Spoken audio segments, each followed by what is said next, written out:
guess who's back? And also, guess who got herself COVID? I didn't. But while recovering in my bed from said COVID, I was watching a lot of anime, and I thought to myself, a lot of the anime I like aren't really the popular ones. Why not make a list of the top 6 anime that are way too good to be this underrated, without you having to sift through all the weird stuff like I did. There's an anime about a girl just being this guy's hand. It's a thing that I don't want to talk about or remember, but I sadly do. And be sure to subscribe, because videos like this that are more analytical than my normal gaming stuff take a lot more effort than the others do. And also, stuff like this will be coming out at least once a month from now on, so if you like this stuff, be sure to subscribe so you don't miss it. Let's just start. Let's start off an anime that's popular, but not nearly as popular as it deserves to be. And that anime is Blood Blockade Battlefront. Trying my best to avoid spoilers, I would equate it similar to that of Bungo no Stray Dogs, but without the orphans. What I like best about this show is the fact that the protagonist doesn't have the brawler style that all anime protagonists seem to be having, like, this year. He's very scrawny. Look at that boy. He could not lift a dumbbell. I could probably lift him and throw him across the yard, and I would get a gold medal in the Olympics. Actually, his power set is one of my favorites that I've seen so far, because he's not even really much of a supportive character than just a passive character. Like in video games where you have offensive abilities, passive abilities, and supportive abilities, his are really just passive because he can't stop it. And I really just like how they use that to drive forward certain scenarios. It's really good. The fights aren't groundbreaking. I mean, we've all seen shonen. They're not characters that are cookie cutter like, I'm gonna go save the world, haha, I'm a superstar. They're just kind of living their life. When you've watched like a lot of shonen in one sitting, you're just tired of shonen and you just don't want to watch it after a while. But this is one I could watch without getting tired of like all the big fights and like all the I'm gonna save the world, because it's not there. And it really needs a season 3. I need my season 3.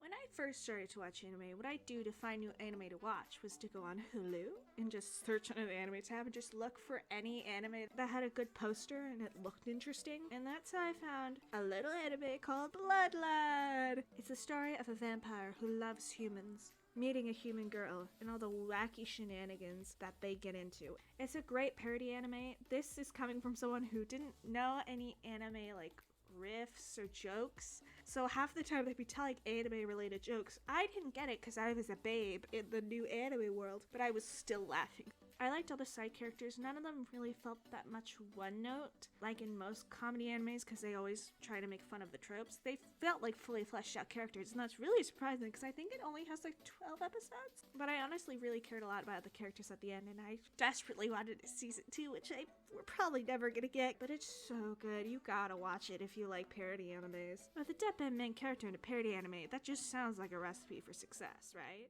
Have you ever just wanted to stay in your room and do nothing all day except read manga and play video games? Or just been a literal angel? I didn't expect that last part to apply, but if it applies to anything else, then you'd probably like Gabriel Dropout. It's about an angel named Gabriel who just decides they don't want to do it anymore. They don't want to angel anymore.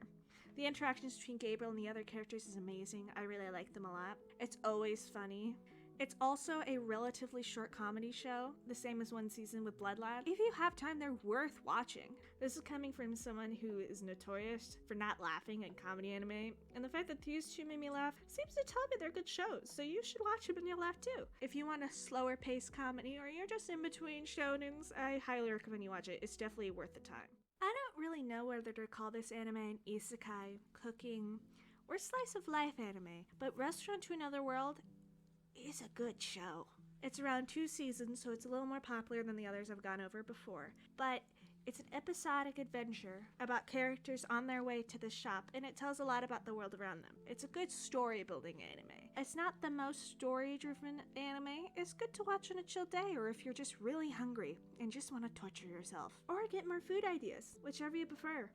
But for my chill anime recommendation, it's gotta be Restaurant to Another World.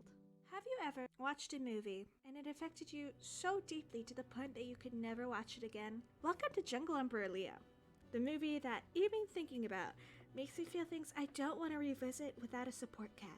When I was a child, my favorite movie was The Lion King, so when I was told that this was the original Lion King, I had to watch it. The emotional journey that this movie took me on, even though it's been multiple years since I've watched this movie, I cannot watch it again. It has that much of an effect on me personally. It is a older anime. The animation might not hold up, but the story does. Everyone should at least watch it once. Don't watch it too many times though, because you're just gonna have a weird outlook on life after. The drama, the tension, the sadness. Just looking at the footage for this video, I started getting emotional again. You have to watch this movie. Watch it. The first shonen I've ever watched. Kaito Hitman Reborn. This show is old. You can tell by looking at it. It's also very long, with over 100 episodes, but it's really good.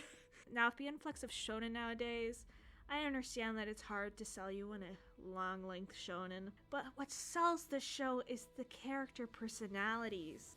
Personalities are developed, motivations are set, and they actually go to school. School, I say! One of the problems I've had with recent shonen is that they focus so much on the fights that the actual characters feel like 2D copies of other better versions. But that's a whole different video I can go into. The side characters of the show do fall into tropes. One great example is Gokuhara, who is the angry boy, but he is so much more than an angry boy. The characters are able to fall into tropes, but they also still have personality. Like, you can look at them at a glance and be like, oh, they're the angry boy. But it's not their only character trait. They're more than their tropes, and they handle it very well. Because of all this early development, later on when the long fights do happen, you actually care whether they win or lose. I feel like without the slow start, I wouldn't have liked it as much as I did. And still do.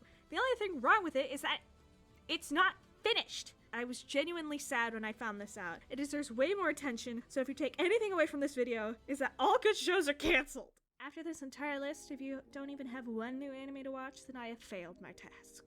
And also, if you've watched some of these, tell me which one's your favorite. Tell me if you hate any of them. Or just give other recommendations in the comments. I'll look at them. Let's just make this a place to look for underrated anime now.